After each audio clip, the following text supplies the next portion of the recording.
Hey, what's up, everybody? It's your boy Danny J. Quick, and here we are with Aceblade number 3. First of all, I want to thank you for purchasing our little comic book here. I want to thank you for giving us the opportunity. If you're on book number 3, it's a pretty good bet that you're liking what you're seeing so far, or you're just trying to get to the end out of morbid curiosity. Either way, we appreciate it. And I hope this little commentary gives you a deeper understanding of what we're trying to do with the Aceblade series. And let's jump into it. So this is the variant cover for Aceblade number 3, done by Wally McNair. You see McNair after Todd here. This is a homage to Spider-Man, the Cosmic Spider-Man, the famous Spider-Man versus the Hulk cover. I even broke up the logo, like they did on the Spider-Man to like show that it was breaking up around Gutshot here. So this is something that I always like to do with our comic book covers. I like to homage old school comics, the comics that we all grew up loving, because comic book covers are like that's the first thing that you see and it grabs your attention. So even though you don't see Aceblade in this suit in the comics, not yet anyway, I wanted to do a variant cover for this. So whether you bought the regular cover or the variant cover, I just wanted to show you this and check it out. Here's a creative team. Me, Danny J. Quick, and Christoph Hollers were the co-creators. And I wrote this comic, and then Wally McNair did all the art, and Richard Cardoso did all the colors. So here we go, Aceblade number 3. Vigilante Complex Part 3. There's the team again. All that little legal stuff. So this issue, just to give you a little backstory, the first two issues of Aceblade were drawn by Von Remote, and the third and fourth issue are both drawn by Wally McNair. They both have the same. They all 4 books have the same colorist, but this one we went all digital. So we Wally did the art here, and we changed the team for this. We changed. I wanted to do all 4 books completely traditional pencils, inks, and then digital coloring. But when we got to this point, I saw that I understand why they lean more towards digital for comics nowadays, because it's just it's not that it's easier, it's a lot faster, and it's easier to do alterations and things like that. So I understand why they did that, and yeah, we decided to make that change. And I've been working with Wally for years. He's an amazing artist, a great guy, and I always wanted to work with him. We done some work with King Supreme also, and I always go to him for commissions and stuff like that. So I wanted to get him on a book of ours, and it just happened to be he was available at this time. So he was gracious enough to accept and come on over and do it. So here we go. And this is even our little fourth wall, our little breaking the fourth wall entry, that everything is different now. So this is Terrell thinking, but this is also me, stating that everything is different now. The art, the style is different. Wally has like an aggressive type of his line work is just so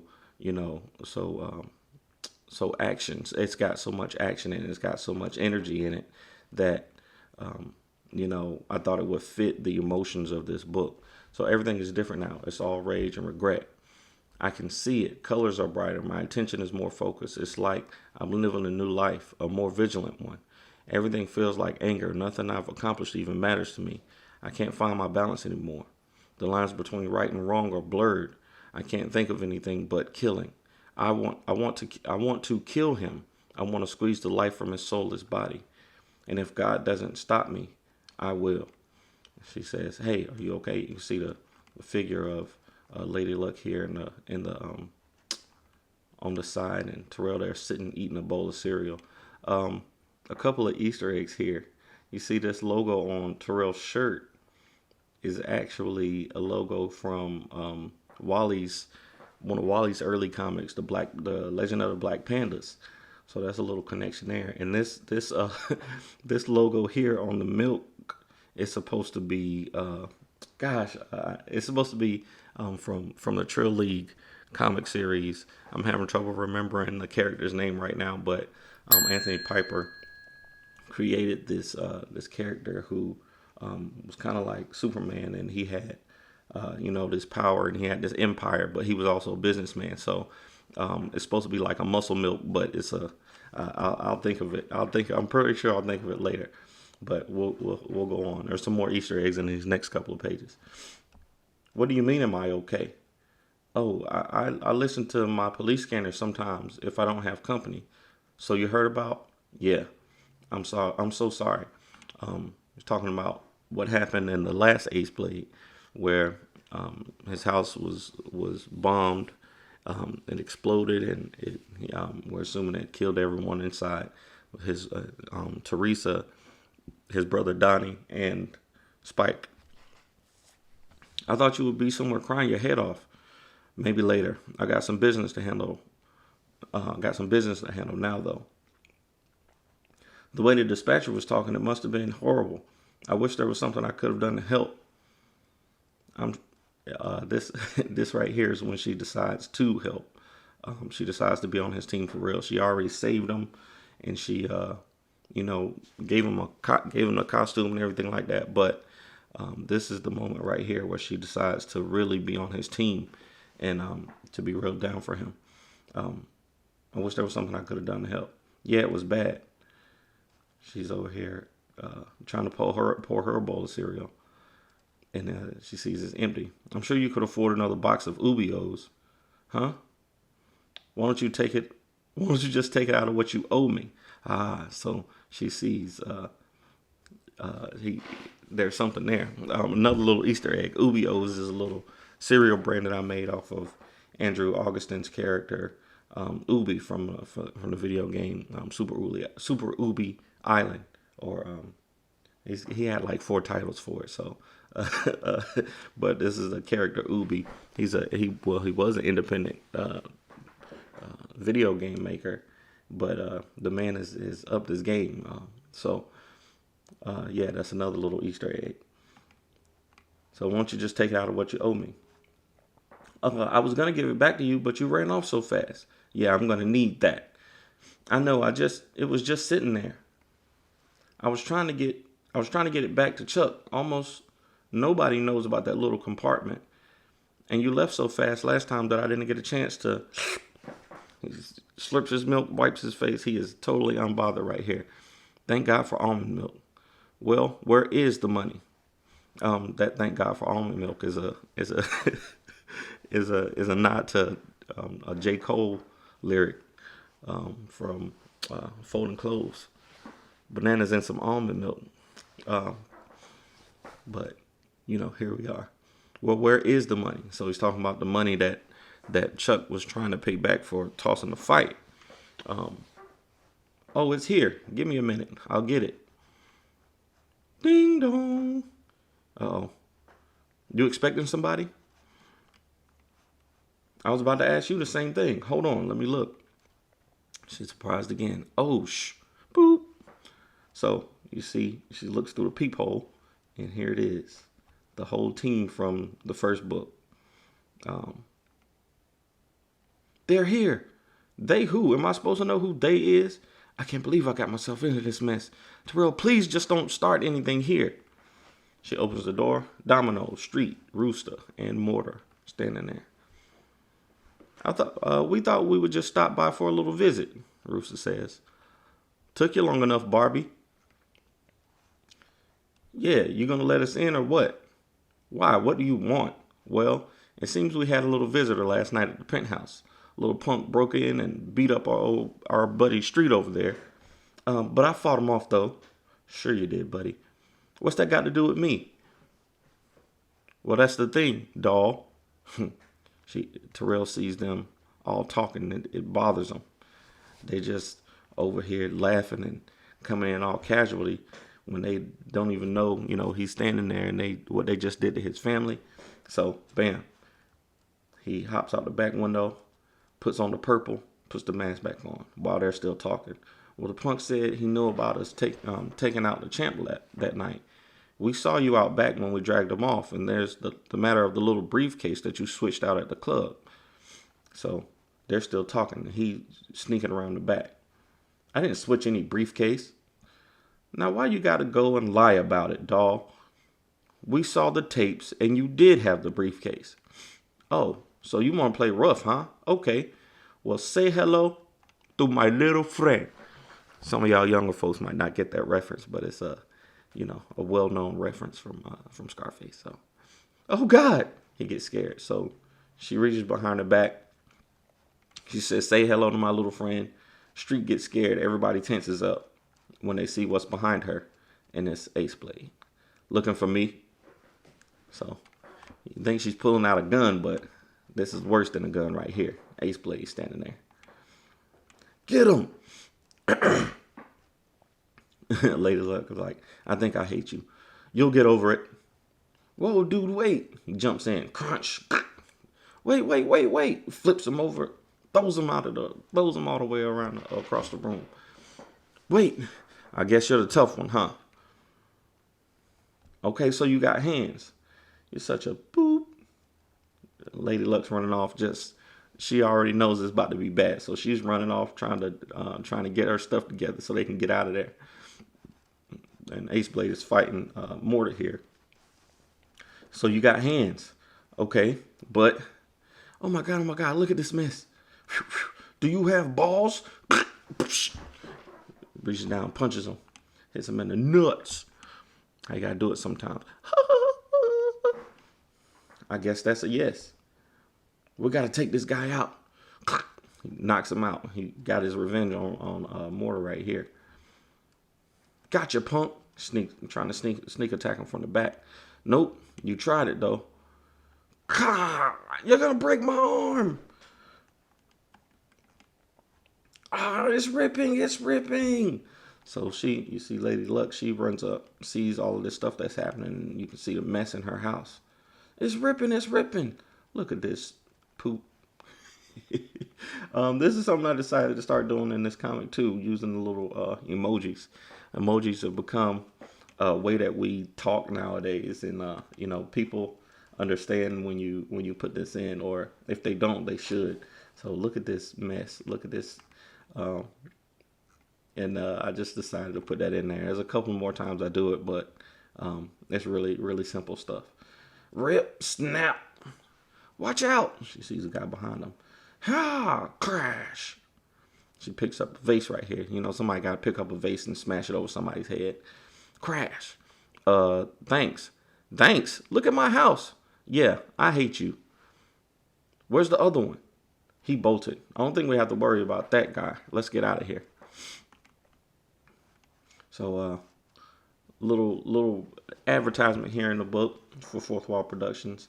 You see where you can find our stuff, fourthwallpros.com, hashtag Fourth Wall Universe, anywhere, at the Aceblade on Instagram. What is this? Make sure you check out Lumberjacks #1, Black Squirrel Mama, and Kings of Premium #1 coming soon. Gotta throw an ad in there. Gotta do it. Bam.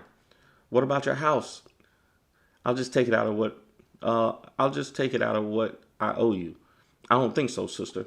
You're gonna have to fight me for it. You must not have just seen what happened to your house. I just saved your life back there. What? I took out the big ones. You see, they're talking, and this guy is peeking over the corner of her car like, "Oh my goodness, I hope they don't see me." Whatever, Purple Man. We'll talk about it on the way. On our way to where? Just wait. Don't you trust me? No. This is kind of a little nod to one of my favorite Disney films, Aladdin, where Aladdin asks Jasmine to just jump off this balcony, talking about, "Do you trust me?" And she's like, "Yeah, sure," but Lady Luck does not trust him yet. They don't trust each other just yet. She does, but she wouldn't say it here. It's not her type of personality. There he is. She sees him. Uh-oh, time to go. "I want to redeem myself. Please don't kill me." "Hey, we could use him to get Ocellus." "Shut up." It's right here. Confrontation. He already threatened Street in the first or in the second book. In the first with the first time he showed up as Aceblade. So he knows he can get some information out of him. Get in the car. They all hop in. I'm taking this stupid thing off. Takes off the mask. Oh my God. He sees who it is. What are you doing? You can't show him who you are. That's a common superhero trope. You can't tell anybody who you are. And just real quick, that's another thing that is important about these books. We used a lot of tropes to establish Aceblade in book number 1 and 2. You know, the tragic backstory. You know, him making a makeshift costume out of stuff that he found. You know, a lot of stuff that we used in the first 2 books to set up. You know, to make him feel more familiar to the readers, is going to be flipped over in these next 2 books. So we established try to get them a familiarity with the people who are reading the books, and then now we're kind of tearing some of that down. We're starting with this right here, taking off the mask. You can't show him who you are. It's hot, and he's not going to say anything. Besides, everybody I care about is dead. There's nobody left for me to protect. Sorry, Terrell. So he takes off the mask. He's like, at this point, he's not even thinking about being a hero or anything like that. He's just thinking about getting revenge on this guy. And him taking his mask off isn't gonna hurt that at all. It's just gonna, he's hot. He said, man, this thing is hot. He got on this purple mask. The dang old thing is hot, so I'm taking it off. Sorry, Terrell. Maybe you're right, though. A code name could be useful just in case. Aceblade. Call me Aceblade until this is over. I have a feeling we're about to do something illegal. Code name Aceblade, huh? Cool. Yeah, well, I know Ocellus is well guarded. We don't want folks knowing our names if this plan doesn't work. About that, exactly what is the plan? I was hoping Mr. Street here could help us out with that. Huh? What can I do? She's trying to keep you out of the hospital, buddy. You better have something useful you can tell us to get the gut shot. Yeah. Now what can he do? What I'm saying is, you must have been on the team for some reason. There's Rooster and Mortar, who are obviously the muscle. Then there's Domino, who's always seemed to have something that looks like a bomb attached to him, right? What is it that you do? I'm just a chemist. I was working on some experimental performance drugs for the Red Dragon Corp. I did some work developing a new formula and doing research on the original serum. But we got shut down, and pretty soon I was dealing samples like some thug. When the boss showed up with the grant money for my research, I jumped at the chance to pick up where I left off. I only found out recently that they were juicing with my serum. And then after the club, with you and your manager, I think they were trying to scare me into sticking around. It worked. The club. If we can break into the club, I can probably grab a key card from the penthouse. Then we'll have a stakeout to see what his routine is like. And then, bam, Aceblade here stomps him into the ground. Yeah. Then we just have to find a cop that we can trust. Please stop. This is, Terrell is already fed up with the whole convoluted plan. This, you know how they do in like movies like Mission Impossible. They come up with this elaborate plan off the top of their head, and then it just happens to all go flawlessly. Street, where was there some lab that you were that you made the drug at? It was actually a technology research lab, but yeah, on 4th and Main. Why? Because that's where we're going. If I know old gut shot, if we make trouble there, he'll show up quickly. Entering Vegas City. On 4th and Main, Ocellus International. I threw that on there. That was a little sloppy. I gotta fix that. I want to give Gut Shot a proper logo. I just kind of slapped that one on there. I gotta do better. I apologize for that. Haha, I think you got it this time, Doc. This is a big step up from that crap you brought me the first time. I can already feel it working. So he's already using the serum to try to build some more muscle. Yes! The secret is in the healing agents. This is going to take the steroid game to the next level. See this dude with the big hat.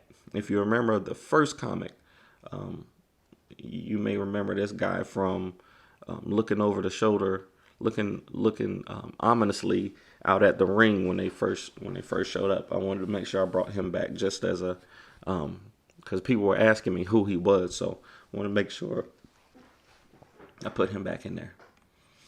It makes you feel like you can do anything. I used a small dose when you told me to remind old Chuck about your agreement to throw that fight. And now he's dead, Chuck. And now I've seen Streets, and now that I've seen Streets formula, I can make an exact replica of the original. We can have some ready for you every week if you want. He's trying to take Streets' place. This dude right here. I guess you'll have to do until I can get Street back into the... Sir! Boss, we've got a problem downstairs. It's the same guy who broke into the penthouse. That purple hoodie wearing punk that broke through my window? Yes, sir. I'll handle this myself.